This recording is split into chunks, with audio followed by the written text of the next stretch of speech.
All right, hey guys, happy 8th of November, officially the second week of Rowvember. Hopefully you are attacking this marathon row with us, 42,000 meters. But if you just wanted to get started now, you still have plenty of time, just a lot of meters to go.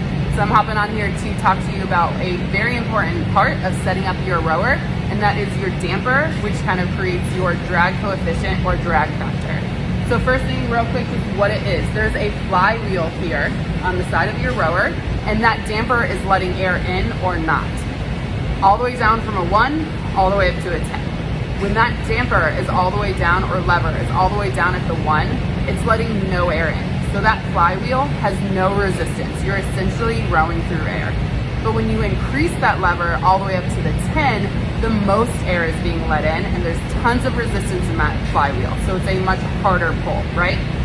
We get questions about this all the time, but there's really no one damper fits all when referring to rowing. So whether it's, male versus female, distance versus time, meters versus calories, it's all very personal. So I'm gonna take you through how to find your drag factor and your drag coefficient on the rower. All right, so looking at the rower, here's your main menu. This is what I'm talking about with the flywheel. The flywheel's in here. This is the lever or damper that is at 10 all the way down to 1. And again, that's just adjusting how much air is entering through the side to provide resistance, okay? From here, more options. I'm gonna hit more options, display drag factor. Before I go into that, I want to tell you about drag factor. So here, it's kind of a little quick bio of what drag factor is. Again, it's saying between 100 and 140, and that this is usually a damper number between 2 and 5. And again, this note, I really want to point out, the damper lever setting required to achieve a certain drag factor will vary from unit to unit, okay? So we're gonna go back, and now it's literally gonna have me row to display my drag factor. Okay, so I'm at a 7 right now. Couple rows. I'm at 148. Okay. Now, what did it suggest? Between 100 and 140. So I'm gonna drop my drag factor, or my damper down to 6, 7. I'm gonna row a few here.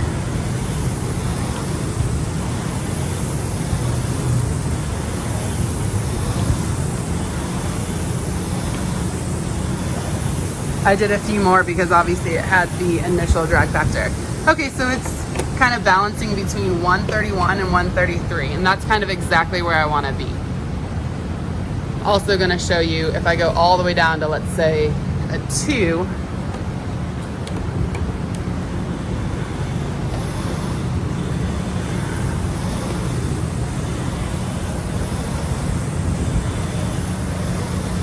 Okay, so a 2 dropped me below 100, right?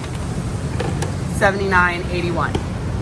All right, cool. So if you look at this menu, we're back on our drag factor. It tells me just to row. I'm starting at an 8 on the damper.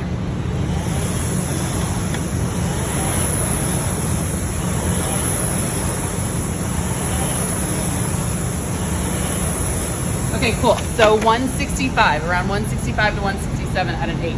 Remember, it told us 100 to 140 was probably the best.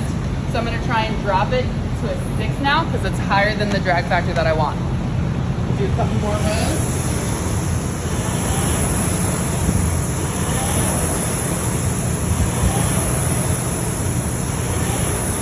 Perfect. 129, 128, 130, those are all in the range that I want, right? Drop it one more time to that 4. See where we're at there.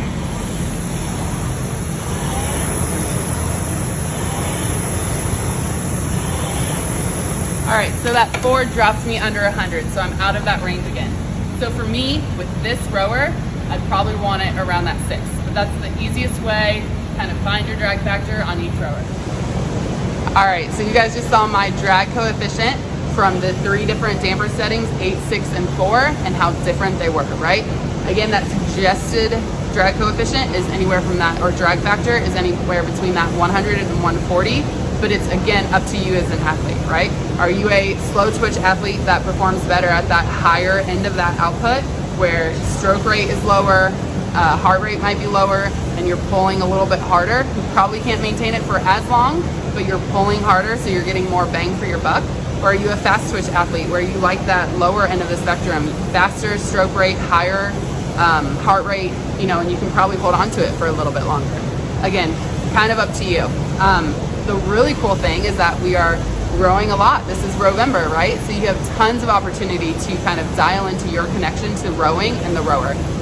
The best advice I can give is repeatables. So if you're somebody that comes in and hits a 2K before class or 10 minutes before class, let's try it out with different damper settings. So come in, do a 2K at 2. Come in, row for 10 minutes at the damper setting 2. Then repeat it, do it at 4. See, did that 10 minutes feel easier, harder? Did you get further? Did you feel better? Or, you know, if you did the 2K, did you, at the 4 damper, was it faster? Did you feel better? Did you feel stronger? Was it more maintainable? Kind of like that, and build yourself up. See which damper setting works the best for you. Everyone is different, and also every rower is different. So when you find that drag coefficient or that drag factor that you really like, it might be at a different lever or different damper setting on a different rower. But now you know how to check it, and it's definitely worth taking that little bit of time to figure out what works.